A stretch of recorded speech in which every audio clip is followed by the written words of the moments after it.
اعوذ باللہ من الشیطان الرجیم بسم اللہ الرحمن الرحیم الم تر الی الذین، کیا آپ نے ان لوگوں کی طرف نہیں دیکھا، یزعمون جو گمان کرتے ہیں، جو دعویٰ کرتے ہیں کہ انہم آمنوا کہ بے شک وہ ایمان لائے ہیں، بما انزل الیک اس چیز پر جو آپ کی طرف اتاری گئی ہے یعنی قرآن مجید، وما انزل من قبلک اور اس چیز پر جو آپ سے پہلے اتاری گئی ہے یعنی تورات زبور انجیل وغیرہ،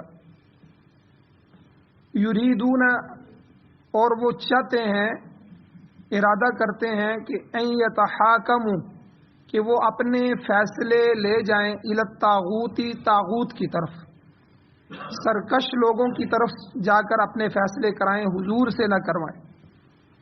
وقد امروا ان یکفروا بہ، حالانکہ ان کو اس سے پہلے حکم دیا گیا تھا کہ وہ طاغوت کا انکار کریں یعنی طاغوت کو چھوڑ دیں، تو اب وہ فیصلے ان کے پاس لے کے جا رہے ہیں۔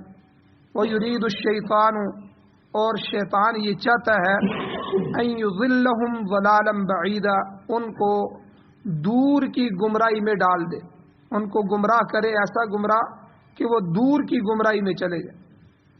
وَإِذَا قِيلَ لَهُمْ اور جب ان لوگوں کو یہ کہا جاتا ہے کہ تعالوا تم آؤ الی ما انزل اللہ اس کی طرف جو اللہ نے نازل کیا یعنی قرآن مجید کی طرف آ جاؤ، وَإِلَى الرَّسُولِ اور رسول کی طرف آؤ، تو رأیت المنافقین آپ دیکھیں گے ان منافقین کو کہ یصدون عنک صدودا کہ وہ اعراض کرتے ہیں اس سے اعراض کرنا۔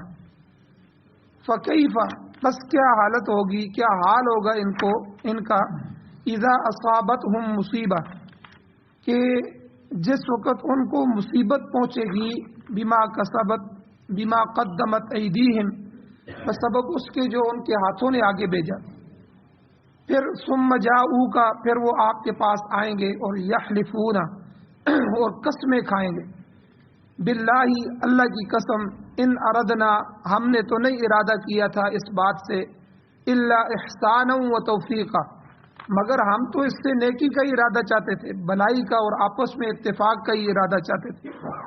اولئک الذین یہی وہ لوگ ہیں کہ یعلم اللہ اللہ تعالیٰ جانتا ہے ما فی قلوبہم جو کچھ ان کے دلوں میں ہے، فاعرض عنہم اے میرے محبوب آپ ان کو چھوڑ دیں، آپ ان سے اعراض کریں، ہاں وعظہم ان کو واعظ و نصیحت کرتے رہیں، وقل لہم فی انفسہم قولا بلیغا اور کہیں ان کو ان کے نفسوں کے بارے میں قولا بلیغا اثر رکھنے والی بات، یعنی آپ اپنی تبلیغ جاری رکھیں، آپ ان کو سمجھاتے رہیں، باقی ان کے دل میں جو منافقت ہے وہ اللہ تعالیٰ جانتا ہے۔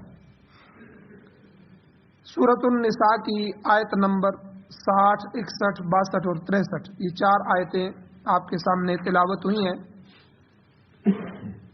ان آیات کا ایک درس پہلے گزر چکا ہے،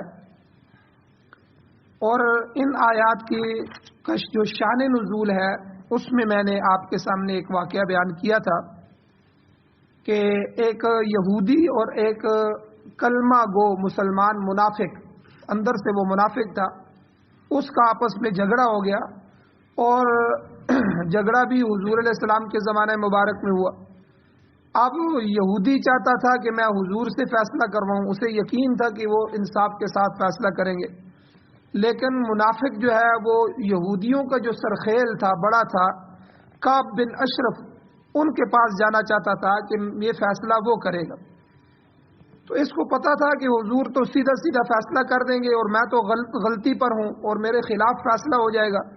کعب بن اشرف جو ہے یہودیوں کا سردار، اس کو کچھ لے دے کے، کچھ دباؤ ڈال کے اس سے میں فیصلہ کروا لوں گا۔ تو بہرحال یہودی نے اس کو مجبور کر دیا کہ تم حضور کے پاس کیوں نہیں جاتے؟ تو میں جب چاہ رہا ہوں کہ حضور فیصلہ کریں، تو آخر وہ مجبور ہو گیا، تو پہلے معاملہ حضور علیہ السلام کے سامنے پیش کیا گیا، تو آپ علیہ السلام نے یہودی کے حق میں فیصلہ دے دیا کہ بھئی یہ معاملہ یہودی حق پر ہے، یہ اسی کا ہے۔ منافق آخر منافق تھا، اس نے خیال کیا کہ صحابہ میں سے حضرت عمر جو ہیں وہ بڑے سخت قسم کے ہیں، کافروں پر بڑے سخت ہیں، اور یہودیوں کے تو بڑے دشمن ہیں، اس لیے باہر نکل کے اس نے یہودی کو کہا کہ بھائی اس طرح کرتے ہیں کہ حضرت عمر سے بھی فیصلہ کروا لیتے.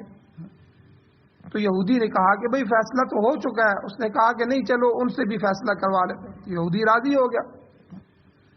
تو جب وہاں پہنچا تو منافق نے اپنی ردات سنائی, یہودی نے بھی سنائی, لیکن یہودی نے یہ جملہ کہہ دیا کہ آپ ہمارا فیصلہ ضرور کریں, لیکن اس سے پہلے رسول اللہ صلی اللہ علیہ وسلم ہمارا فیصلہ کر چکے ہیں. آپ نے ہمارا فیصلہ کیا ہے, ہم دونوں کی باتیں سنی ہیں, اور میں حق پہ تھا تو اللہ کے نبی نے مجھے حق پہ قرار دیا ہے. اب اس کی خواہش پر میں آپ کے پاس آیا ہوں. یہ چاہتا تھا. حضرت عمر غصے میں آ گئے تو انہوں نے کہا کہ ٹھہرو. وہ اندر گئے اور گھر سے تلوار لائی اور منافق کا سر قلم کر دیا, اس کا سر کاٹ دیا کہ حضور کے فیصلے کے بعد تم پھر میرے پاس آ کے فیصلہ کرواتے. اللہ کے نبی نے ایک فیصلہ کر دیا تو اس کا مطلب ہے تم اللہ کے نبی کے فیصلے پہ مطمئن نہیں ہو یا اس کے انکاری ہو, اور یہودی ہو کہ وہ حضور کے پاس جا رہا ہے اور تم مسلمان ہو کہ حضور کے پاس نہیں جانا چاہتا, یہودیوں کے پاس جانا چاہتا ہے. تو ان آیات میں اللہ نے یہی کہا کہ منافقین اپنے فیصلے حضور سے کروانے کی بجائے طاغوت کی طرف لے کے جاتے ہیں. وہ جو سرکش لوگ ہیں یہودی ہیں اور ان کے جو سردار ہیں ان سے فیصلہ کروانا چاہتے ہیں. قرآن و سنت کی عدالت سے لوگ فیصلہ نہیں کروانا چاہتے. تو آج کے معاشرے میں بھی آپ دیکھیں کہ بہت سے لوگ جو زیادتی پر ہوتے ہیں تو وہ مسجد میں نہیں آنا چاہتے, ٹھیک ہے, جرگے میں نہیں کرنا چاہتے. عدالتیں معاملات کو لٹکا دیتی ہیں, لمبا کر دیتی ہیں. تو اور عدالتوں کا معاملہ بھی عجیب سا ہے کہ پہلی عدالت میں اگر فیصلہ نہ ہو تو آپ دوسری میں چلے جائیں, ہائی کورٹ میں چلے جائیں, وہاں نہ ہو تو آپ سپریم کورٹ میں چلے جائیں. تو یہ بھی ایک ایسی چیز ہے کہ جس نے قوم کو تباہی کے دہانے میں ڈال دیا ہے, تباہ کر دیا ہے. تو حالانکہ اسلام میں جو قاضی ہوتا ہے وہ ایک ہی ہوتا ہے, عدالت ایک ہی ہوتی ہے, اور وہ قرآن و سنت کے مطابق فیصلہ کر دیتا ہے. آپ کسی کو منظور ہو یا نہ ہو, اللہ اور اس کے رسول کے مطابق فیصلہ ہو جائے گا اور اسے ہر حال میں اس کو تسلیم کرنا ہوگا. تو بہرحال یہاں بھی اسی طرح ہوا. اب کچھ حضرات جو ہیں وہ اس طرف گئے ہیں کہ وہ کہتے ہیں کہ حضرت عمر رضی اللہ تعالیٰ عنہ کا منافق کو یکدم قتل کر دینا یہ کچھ صحیح نظر نہیں آتا. یہ واقعہ صحیح نہیں, کیونکہ صحیح احادیث میں بہت سے ایسے واقعات ملتے ہیں جن میں حضرت عمر رضی اللہ تعالیٰ عنہ نے غصہ ضرور کیا, اور ان کے ساتھ حضرت خالد بن ولید رضی اللہ تعالیٰ عنہ بھی بڑے سخت جری تھے کافروں پر, خاص کر کے یہودیوں پر. تو حضرت عمر رضی اللہ تعالیٰ عنہ نے بعض منافقین کو قتل کرنے کی حضور سے اجازت لی. انہوں نے جب کوئی ایسا معاملہ کیا تو انہوں نے اجازت لی, مگر حضور نے اجازت نہیں دی. بخاری شریف اور ترمذی شریف کی روایت میں آتا ہے کہ جب حضرت حاطب بن ابی بلتا رضی اللہ تعالیٰ عنہ, یہ صحابی تھے اور بدری صحابی تھے, ان سے ایک غلطی ہو گئی, غلطی بھی بڑی سنگین ہو گئی. حضور علیہ السلام نے صحابہ کو حکم دیا کہ ہم نے مکہ پر حملہ کرنا ہے, جہاد کے لیے تیاری کرو, ہم نے یہاں سے نکلنا ہے, لیکن مکہ والوں کو پتہ نہیں لگنا چاہیے. اور آرام سے حضور نکلے, ابھی تیاری کر رہے تھے کہ حاتب ابن ابی بلتا, یہ جو صحابی رسول ہے, انہوں نے ایک خط لکھا مکہ والوں کے نام, اور وہ خط ایک عورت تھی جو یہاں سے مکہ کی طرف جا رہی تھی, اس کو دیا. اس نے اپنے جو بال ہے, بالوں کا جو جوڑا ہوتا ہے, اس کے اندر وہ خط چھپا دیا. اب اس خط میں کیا لکھا تھا؟ اس خط میں یہی لکھا تھا کہ نبی علیہ الصلوۃ والسلام تمہارے اوپر حملہ کرنے والے ہیں, اور اللہ تعالیٰ اپنے نبی کو جو ہے وہ فتح عطا کریں گے, اس لیے تم ہدایت پر آ جاؤ, جو ہے سدھر جاؤ, سیدھے ہو جاؤ.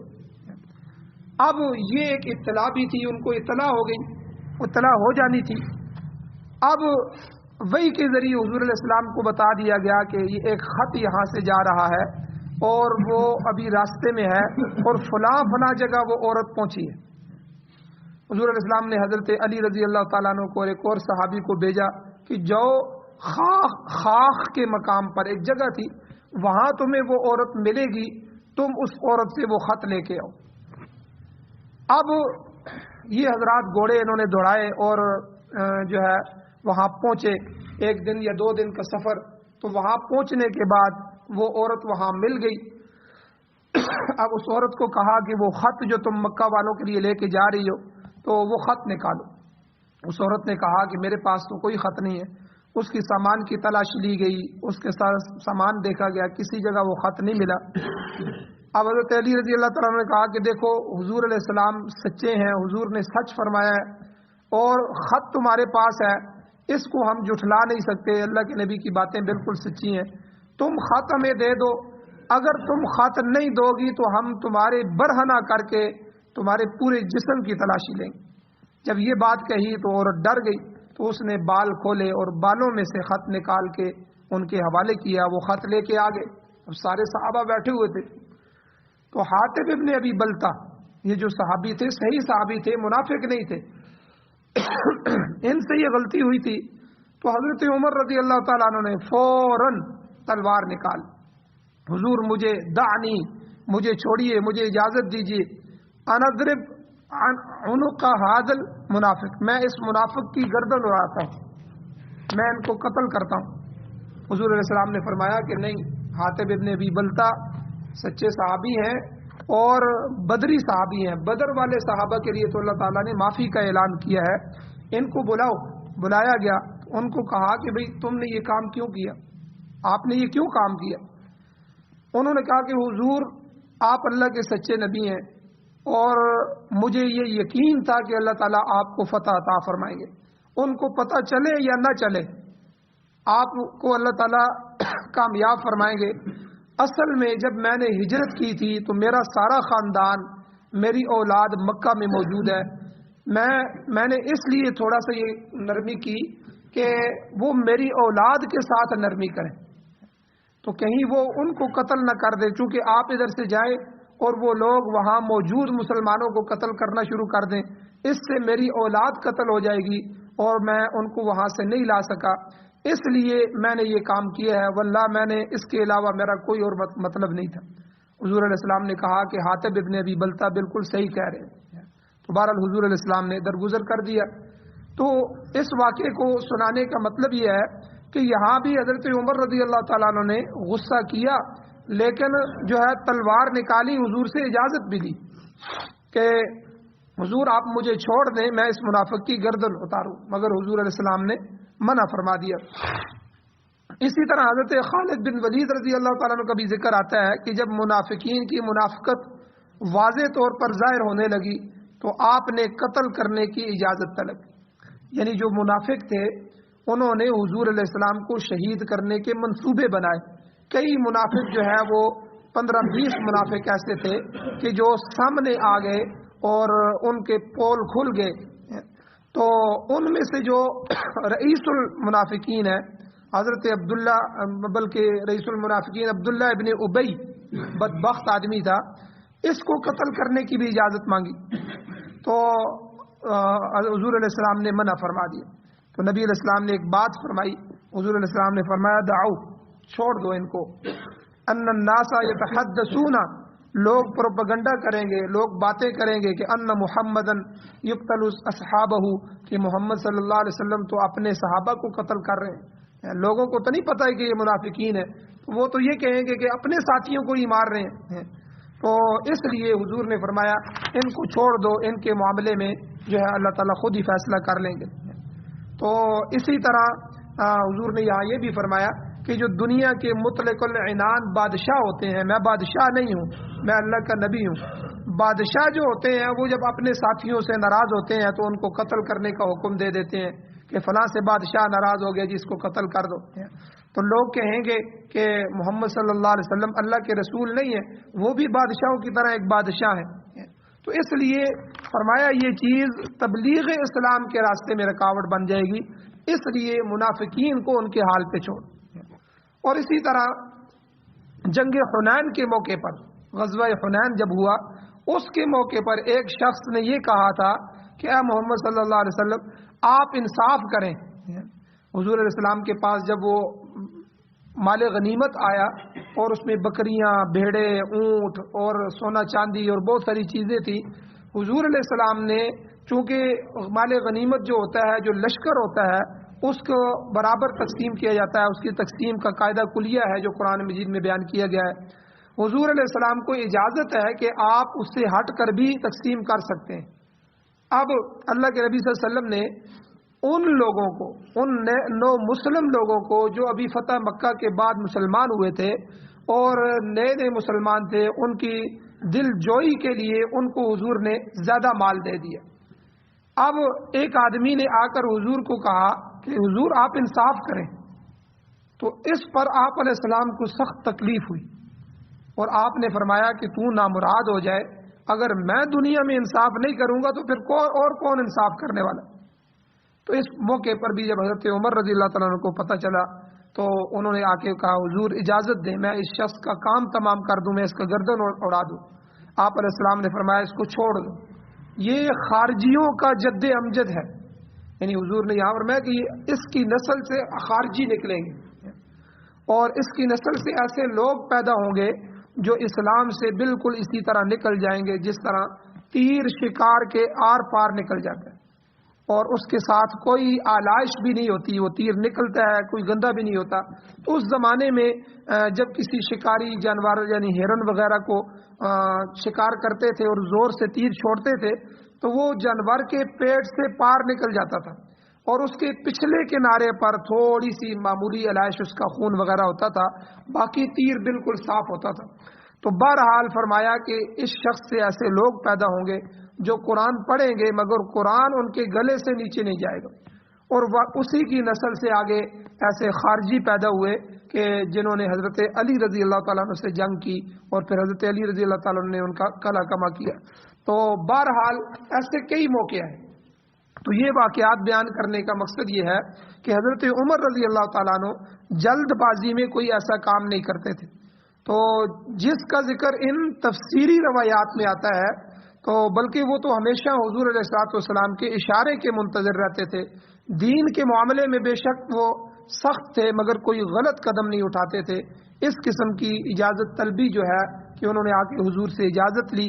حضرت عمر رضی اللہ تعالیٰ عنہ کی اپنے بیٹی کے متعلق بھی جو حضور علیہ السلام کی زوجہ ہے حضرت حفصہ ام المؤمنین حضرت حفصہ رضی اللہ تعالیٰ عنہ. حضور علیہ السلام ایک دفعہ اپنی بیویوں سے ناراض ہو گئے اور 1 مہینے تک علیحدگی کی قسم کھا لی اور جو چبارہ ہوتا ہے اوپر والی منزل چبارہ، اس چبارے میں چلے گئے. لوگوں نے سمجھا کہ حضور علیہ السلام نے اپنی بیویوں کو طلاق دے دی.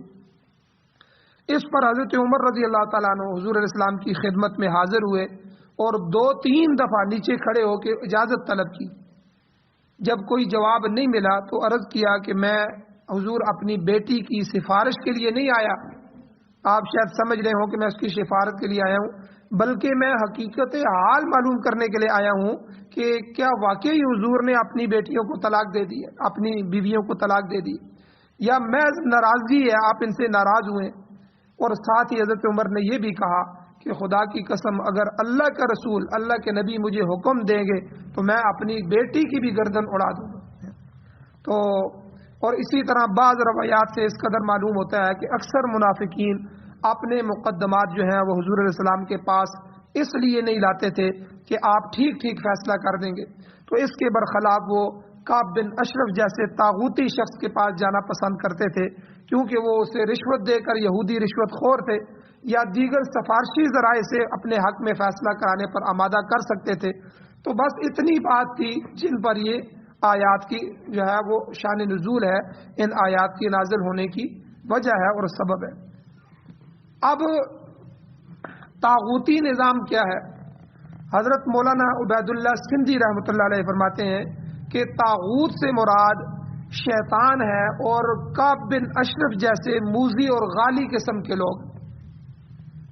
اور وسیع تر مفہوم میں طاغوت کسے کہتے ہیں؟ طاغوت ہر وہ سرکش قوت ہے جو لوگوں کو گمراہ کرتی ہے، گمراہ کرنے والی قوتیں. آج کل جس طرح امریکہ اور برطانیہ جو اسلام کے مخالفین میں سے ہیں اور لوگوں کو گمراہ کرنے کے لیے، تو یہ طاغوتی طاقتیں ہیں.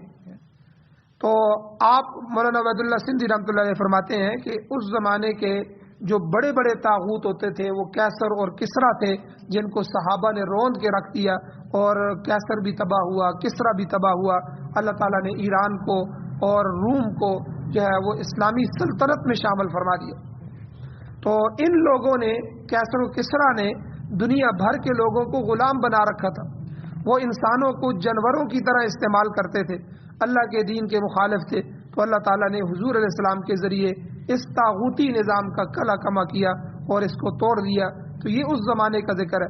اور اب ہمارے زمانے میں روس ہے، امریکہ ہے، فرانس ہے، یہ سارے جو ہے طاغوتی نظام۔ ایک الہادی نظام ہے جو ملحد قسم کے لوگ ہیں، اور دوسرا سرمایہ دارانہ نظام ہے کہ ڈیموکریسی، سرمایہ دارانہ نظام ہے۔ امریکہ برطانیہ وغیرہ میں سرمایہ دارانہ نظام ہے، جو امیر ہے وہ امیر تر ہوتا جا رہا ہے، جو غریب ہے اور غریب تر ہوتا جا رہا ہے۔ اور روس وغیرہ اور ان جو ہے چائنا، جاپان، ان علاقوں میں الہادی نظام ہے، یہ ملحد ہے، اللہ کا بھی انکار کرنے والے لوگ۔ تو دنیا کا ایک حصہ اس وقت سرمایہ داری کے لپیٹ میں ہے، اور دوسرا اشتراکیت کے چنگل میں پھنسا ہوا ہے۔ لیکن ہیں یہ دونوں باطل اور طاغوتی نظام۔ دین اسلام نے ہمیشہ ان کے خلاف آواز اٹھائی ہے۔ اللہ تعالیٰ نے اپنے ہر نبی کی زبان سے یہ کہلوایا ہے، قرآن مجید میں ہے، ان اعبدوا اللہ واجتنبوا الطاغوت، اللہ کی عبادت کرو اور طاغوتوں سے اجتناب کرو، طاغوتوں سے جنگ کرو۔ تو مفسر قرآن شیخ عبد القادر محدث دہلوی رحمۃ اللہ علیہ طاغوت کا معنی کرتے ہیں ہڑدنگا۔ پرانی اردو ہے، بہت پرانی، 250-300 سال پرانی ہے۔ تو ہڑدنگا، تو ہندی میں ہڑدنگا اس شخص کو کہتے ہیں جو خود ساختہ سردار بن جائے، یعنی کسی نے اس کو بڑا نہ بنایا ہو، تو کسی طریقے سے اس نے جو ہے اقتدار پر قبضہ کر لیا ہو، پھر اپنے من مانے طریقے استعمال کر رہا۔ تو اسی طرح جو ہے انگریز بھی 200 سال اس نے برصغیر پر حکومت کی ہے، تو انہوں نے بھی اسی طرح طاغوتی نظام کیا، ہمارے نظام کو ختم کر دیا، آگے عربی فارسی کو ختم کر دیا، اور اسی طرح اسلامی نظام مدارس کو ختم کر دیا، اور اپنی انگریزی زبان کی حیثیت کو اس نے کیا۔ تو بہرحال اب ہندوستان میں تو وہ کمزور ہو چکے ہیں، لیکن یہ ہیں سارے طاغوتی نظام۔ تو اللہ تعالیٰ نے بلکہ فرمایا کلما اضل عن الحق، طاغوت ہر وہ طاقت ہے جو راہ راست سے گمراہ کر دے، شریعت الہیہ کے خلاف جو بھی فیصلہ ہوگا وہ طاغوتی ہوگا۔ ہمارے ملک میں بھی، ہمارے آئین میں بھی یاد رکھیں کہ جو فیصلہ اللہ اور اس کے رسول کے خلاف ہے اور ان کے مخالف ہے، چاہے سود کے حق میں ہے، چاہے کسی اور بارے میں ہے، وہ سارا طاغوتی ہے۔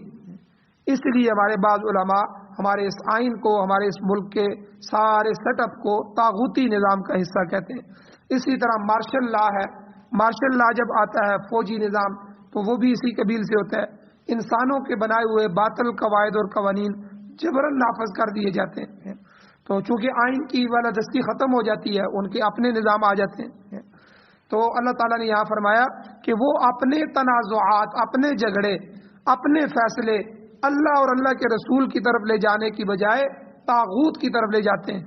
وقد امروا ان یکفروا بہ، اللہ کہتے ہیں حالانکہ انہیں یہ حکم تھا کہ وہ طاغوت کا انکار کریں، طاغوت سے کفر کریں، تمام طاغوتی طاقتوں کو کی نفی کر کے اللہ وحدہ لا شریک پر ایمان لے۔ سورہ بقرہ میں بھی اللہ تعالیٰ نے فرمایا فمن یکفر بالطاغوت ویؤمن باللہ، کہ جس نے طاغوت کا انکار کیا کہ ہم اللہ اور اس کے رسول کے علاوہ کسی کی بات نہیں مانتے، سیدھی سی بات ہے، ایک جملہ ہے، اللہ اور اس کے رسول، اللہ کی زمین اللہ کا نظام، قرآن و سنت کا نظام، ہم اس کے علاوہ کوئی قانون نہیں مانتے۔ تو یہ ہے فمن یکفر بالطاغوت، جس نے طاغوت کا انکار کیا، ویؤمن باللہ، اور اللہ پر ایمان لے آیا، فقد استمسک بالعروۃ الوثقی، اللہ کہتے ہیں اس نے مضبوط کڑے کو پکڑ لیا۔ آپ نے دیکھا ہوتا ہے کہ جو آدمی کڑا لگا ہو اس کڑے کو پکڑ لے تو کوئی آدمی اس سے وہ کڑا چھڑا نہیں سکتا، یعنی وہ آدمی مضبوط ہو جاتا ہے۔ تو اللہ تعالیٰ نے قرآن مجید میں فرمایا کہ جو لوگ اب ہمارے ملک میں دیکھیں، ہمارے حکمران وہاں جاتے ہیں، ان سے قرضے لیتے ہیں، پھر ان کی باتیں مانتے ہیں، ان کی شرائط مانتے ہیں، ان کو اپنا آقا اور خدا بنایا ہوا ہے، تو یہ لوگ بجائے اس کے کہ آپس میں مسلمان اتحاد کریں، آپس میں معاملات کریں، اس کی بجائے مسلمانوں کو مضبوط کرنے کی بجائے ان کے کہنے کی وجہ سے آپس میں لڑ جھگڑ رہے ہیں اور ان کی شرائط پر فیصلے کر رہے ہیں۔ یہ ہمارے اپنے ملک کی مثال ہے۔ تو اس لیے اللہ تعالیٰ نے صاف فرما دیا فَمَن يَكْفُرْ بِالطَّاغُوتِ، طاغوت کا انکار کرو۔ جس آدمی نے طاغوت کا انکار کیا وَيُؤْمِن بِاللَّهِ، اللہ پر ایمان لے آیا، اللہ کو اللہ مانا، وحدہ لا شریک مانا، اسی کے حکموں کو حکم مانا، تو فقد استمسک بالعروۃ الوثقی، وہ اس طرح سمجھے کہ اس نے ایک مضبوط کڑے کو ہاتھ ڈال دیا ہے، وہ مضبوط پیروں پہ کھڑا ہے۔ اور اللہ تعالیٰ نے اسی آیت میں آگے فرمایا وَيُرِيدُ الشَّيْطَانُ أَن يُضِلَّهُمْ ضَلَالًا بَعِيدًا، کہ لوگوں ادھر شیطان یا طاغوتی طاقتیں وہ یہ چاہتی ہیں لوگ دور کی گمراہی میں جا پڑے، یعنی قریب نہیں۔ جب تم شریعت الہیہ سے منہ موڑو گے، اللہ کے قرآن سے منہ موڑو گے، اللہ کے قرآن کو اپنا حکم نہیں بناؤ گے، اللہ کے قرآن کو اپنا فیصل اور قاضی نہیں بناؤ گے، تو پھر کیا ہوگا؟ پھر تم شیطان کے ہتھے چڑھ جاؤ گے، پھر تمہارے فیصلے طاغوت کریں گے۔ آج ہماری عدالتوں میں کون سا قانون نافذ ہے؟ جب سے انگریز گیا ہے، پاکستان آزاد ہوا ہے، پاکستان کا مطلب کیا؟ لا الہ الا اللہ، کہ یعنی ہم الگ سے ایک ایسی سلطنت چاہتے ہیں کہ جس میں ہم قرآن و سنت کا نظام نافذ کریں گے۔ اب پوری قوم کو ان 75-76 سالوں میں دھوکے میں رکھا ہوا ہے، آج تک قرآن و سنت کا نظام نہیں ہے۔ وہی انگریزی عدالتیں، انگریز کا نظام ہے، دفعہ فلاں دفعہ فلاں دفعہ فلاں لگ رہے ہیں، اور یہ وہی سزائیں ہیں، قرآن و سنت کی سزائیں نہیں ہیں، قرآن و سنت کے مطابق فیصلے نہیں ہیں، اللہ کی حدود اللہ جو اللہ نے حد مقرر کی ہے ان کی بغاوت میں لگے ہوئے۔ تو وَيُرِيدُ الشَّيْطَانُ، اللہ تعالیٰ کہتے ہیں کہ جب تم طاغوتوں سے فیصلے کراؤ گے، طاغوتی نظام کا حصہ بنو گے، اپنے آپ کو، اپنی قوم کو، اپنے ملک کو طاغوت کے حوالے کرو گے، تو وَيُرِيدُ الشَّيْطَانُ، تو تم شیطان کے ہتھے چڑھ جاؤ گے۔ اور شیطان تو ہر وقت یہی چاہتا ہے أَن يُضِلَّهُمْ ضَلَالًا بَعِيدًا، وہ ان کو دور کی گمراہی میں، یعنی تھوڑا گمراہ نہ کرے، اتنا گمراہ کرے کہ وہ دور کی گمراہی میں جا گرے۔ اچھا، دور کی گمراہی سے کیا مراد ہے؟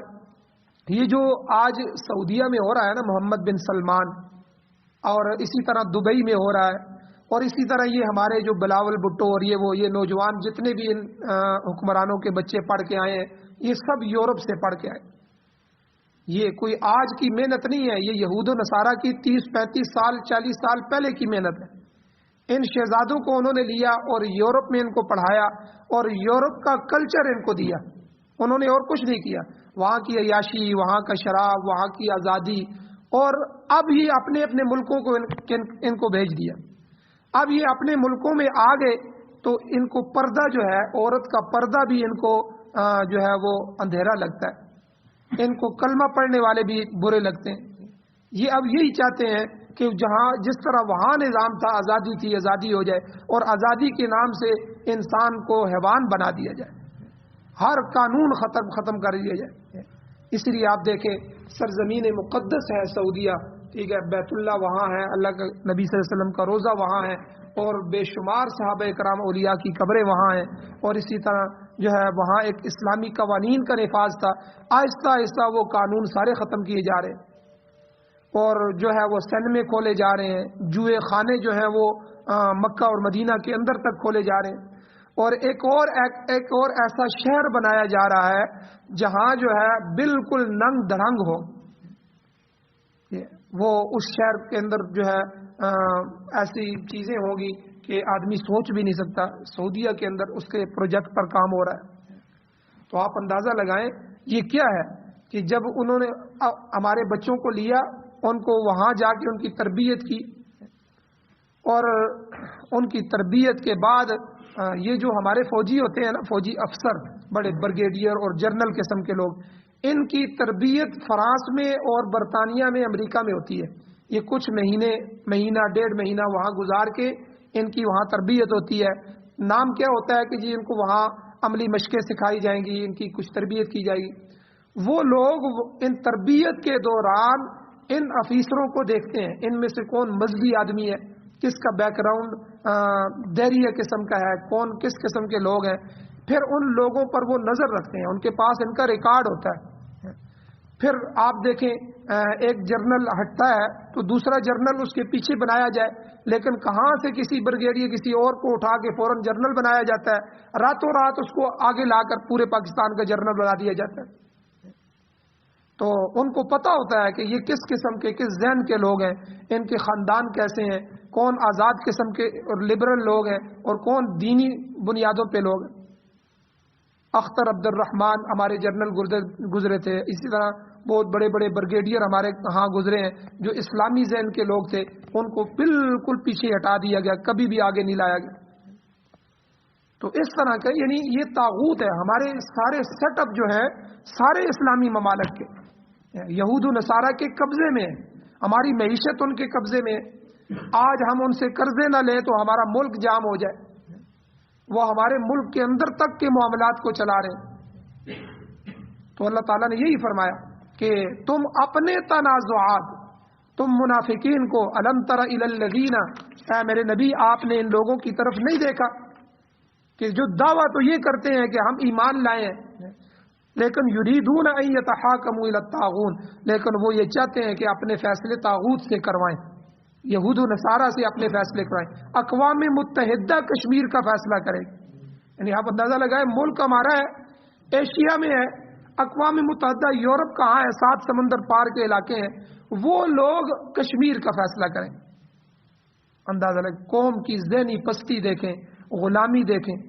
بھئی اللہ نے آپ کو جہاد دیا ہے، آج افغانستان میں دیکھیں انہوں نے جہاد کیا، 21-22 سال کی محنت کے بعد اللہ تعالیٰ نے ان کو ملک بھی دیا، پوری دنیا میں عزت بھی عطا فرمائی، اور اللہ نے اسلامی قانون بھی عطا فرمایا۔ اور کشمیر 70 سال سے وہ پھنسا ہوا ہے، ادھر سے انڈیا ظلم کر رہا ہے، ادھر سے اپنے ظلم کر رہے ہیں، اور کوئی معاملہ نہیں ہے، اور ان سے بس احتجاج کروا دیتے ہیں اور مار دھاڑ چل رہی ہے۔ کیا ہوگا جی؟ اقوام متحدہ فیصلہ کرے۔ اقوام متحدہ کیا ہے؟ وہ تو یہود و نصارہ کی لونڈی ہے، غلام ہے ان کی۔ فلسطین کا فیصلہ کون کرے گی جی؟ اقوام متحدہ کرے گی۔ اور اقوام متحدہ سے پوری دنیا کو دھوکہ کیسے دیا جاتا ہے؟ مثلا فلسطین کا بل پیش کیا جاتا ہے کہ جی یہ فلسطین والوں کے علاقے ہیں، اسرائیل جو ہے وہ غیر قانونی طور پر جو ہے وہ آگے بڑھ رہا ہے، اس کو روکا جائے۔ اب وہ بل پاس بھی ہو جاتا ہے، لیکن اوپر 5 بڑے ملک بٹھائے ہوئے ہیں ویٹو پاور والے، ان میں سے کوئی ایک ملک امریکہ یا برطانیہ آگے آ جاتا ہے، وہ اس کو ویٹو کر دیتا ہے اس فیصلے کو۔ یعنی یہ بھی بدماشی دیکھیں، جمہوریت کے ساتھ بھی کھلواڑ ہے کہ جمہوریت سے جمہور نے فیصلہ کر دیا ہے، قرارداد پاس ہو گئی ہے، لیکن 5 ملک میں سے کوئی ایک ملک، اب ایک طرف 180 ملک فیصلہ کرتے ہیں کہ فلسطین پر غیر قانونی قبضہ ہے یہودیوں کا، اور دوسری طرف ایک ملک آ کے اس کو ویٹو کر دیتا ہے کہ ہمارے پاس ویٹو پاور ہے، اس فیصلے کو ہم نہیں مانتے، تو اس کو دیکھیں یہ جمہوریت ہے۔ یعنی پوری دنیا کو دھوکے میں رکھا ہوا ہے یہود و نصارہ نے۔ تو اللہ تعالیٰ کہہ رہے ہیں قرآن مجید میں کہ حضور کے زمانے میں منافقین کا یہ حال تھا کہ وہ فیصلے حضور سے کروانے کے بجائے اور کعب بن اشرف جیسے طاغوتی اور سرکش جو ہے نظام، ان کے پاس اپنا فیصلہ لے جانا چاہتے ہیں۔ اللہ کہتے ہیں وَقَدْ أُمِرُوا أَن يَكْفُرُوا بِهِ، حالانکہ ان کو یہ حکم دیا گیا تھا قرآن و سنت کی روشنی میں کہ تمہیں طاغوت کا انکار کرنا ہے، لیکن جب وہ طاغوت کے شکار ہوئے پھر طاغوت نے کیا کیا؟ ان کو دور کی گمراہی میں ڈال دیا۔ آج ہمارے قرضے اتنے ہو گئے ہیں، ہمارے ملک کے قرضے، پہلی حکومتوں نے 70 سال میں 21,000 ارب روپے قرضہ لیا ہمارے ملک کا، پہلی حکومتوں نے، اور اس عمران خان کی حکومت نے 3 سال میں 31,000 ارب روپے قرضہ لیا۔ یعنی جو 70 سال کی حکومتوں نے لیے، اس کی حکومت نے 3 سال میں لیا۔ اب دیکھیں اس کو اسپیشل ایک پلان کے ذریعے بھیجا گیا۔ تو اب یہ جو قرضے ہیں کسی نے مفت تو ہمیں پلیٹ میں رکھ کے نہیں دیے، ہم تو یہ قرضے بھی نہیں اتار سکتے، چہ جائے کہ اس کی سود کی قسط ادا کریں، ہم تو قسطیں بھی ادا نہیں کر سکتے، اور پھر اوپر سے مزید سود کی قرضوں کی ضرورت ہے۔ ہر حکومت آتی ہے تو وہ انہی کو دیکھ رہی ہے نئے قرضے ہمیں دو۔ تو ملک کا جو حالت ہے، ملک کی جو حالت بن چکی ہے، ہماری ہر چیز بک چکی ہے، پورا ملک بھی بک جائے تو ہمارے قرضے اب نہیں اتر سکتے۔ تو کیا ہوا تھا؟ جس دن ملک آزاد ہوا تھا تو اگر یہ فیصلہ کرتے ہم پوری طرح ان سے آزاد ہو جاتے. انگریز یہاں سے تو چلا گیا لیکن اس نے ہمارے اوپر نظر بھی رکھی, ہمارے اوپر ہاتھ بھی رکھا, اس نے کنٹرول بھی کیا. اگر یہ نکل جاتے تو یہ حقیقی طور پر یہ ملک آزاد ہو جاتا. آج ہم اپنی مرضی سے بجلی نہیں بنا سکتے, سستی بجلی پیدا نہیں کر سکتے. کسی سے کوئی ملک ہمیں سستا تیل دینا چاہے, ہم اس سے سستا تیل نہیں خرید سکتے. ہمارے معاہدے ان کے ساتھ ہوئے, ہم نے مہنگا ہی خریدنا ہے کیونکہ اس پر جو ٹیکس ہے ہم عالمی منڈی کے حساب سے اپنی قیمتیں طے نہیں کر سکتے. ابھی عالمی منڈی کے حساب سے بھی اگر ہمارا پیٹرول جو ہے وہ اگر 120-130 روپے ہے تو اوپر کا ٹیکس جو ہے وہ ہم پیچھے نہیں لا سکتے, کیونکہ دن بدن جو سود کے قرضے ہیں اور ان کی قسطیں ہیں تو وہ سودی قسطیں وہ بڑھ رہی ہیں. اگر سستا مل جائے گا, لوگ ٹیکس جو ہے کم ہو جائے گا, لوگوں کو سہولت ہو جائے گی, تو پھر وہ سود کی قسطیں کہاں سے ادا کریں گے؟ ایسا جکڑا ہوا ہے ہمارے ملک کو, ہمارے نظام کو کہ ہم نہ ہل سکتے ہیں. اس کی مثال اسی طرح سمجھ لیں, ہمارے علاقے میں ہمارے محلے میں ایک آدمی کسی سے 10 لاکھ روپے قرض لیتا ہے اور 10 لاکھ پر وہ کہتا ہے میں 20,000 روپیہ مہینے کی قسط سود کی دوں گا. اصل رقم نہیں, اصل رقم تو 10 لاکھ کی باقی ہے, تو 20,000 روپیہ سود ہے. اب وہ کسی اور سے 20 لاکھ اور لے لیتا ہے, کسی تیسرے سے 60 لاکھ اور لے لیتا ہے, کسی چوتھے سے. ہم نے قرضے لے کے, ایشیا کا کون سا ملک ہے جس سے ہم نے قرضے نہیں لیے؟ جس ملک میں بھی ہمارا حکمران جاتا ہے وہ یہی کہتا ہے وہاں سے قرضے لے کے آؤں گا. جس ملک میں بھی سارے ممالک کے لوگ یہاں آتے ہیں یا دوسرے ملکوں میں جاتے ہیں, وہ ترقی کی راہیں ڈھونڈنے کے لیے جاتے ہیں کہ یہ ملک کیا ترقی ہے, ان سے معاہدے کریں تاکہ ہماری عوام ان میں معاملات ہو جائیں اور ہم بھی ترقی کریں. اور یہ جس ملک میں بھی جاتے ہیں ان کی نظر یہی ہوتی ہے کہ وہاں سے ہمیں قرضہ مل جائے. اور کہتے علماء کو ہیں, مولویوں کو, کہ مولوی ملک نہیں چلا سکتے. تو بہرحال یہ اللہ تعالیٰ نے صاف فیصلہ فرمایا, طاغوت کی طرف جاؤ گے, ان کے پلڑے میں جھکو گے تو یرید الشیطان ان یضلهم ضلالا بعیدا, تو تم شیطان کے پاس چلے جاؤ گے. تو شیطان تو پہلے ہی یہ چاہتا ہے کہ تمہیں دور کی گمراہی میں پھینک دے. اللہ تعالیٰ سے دعا ہے اللہ ہمیں عمل کی توفیق عطا فرمائے.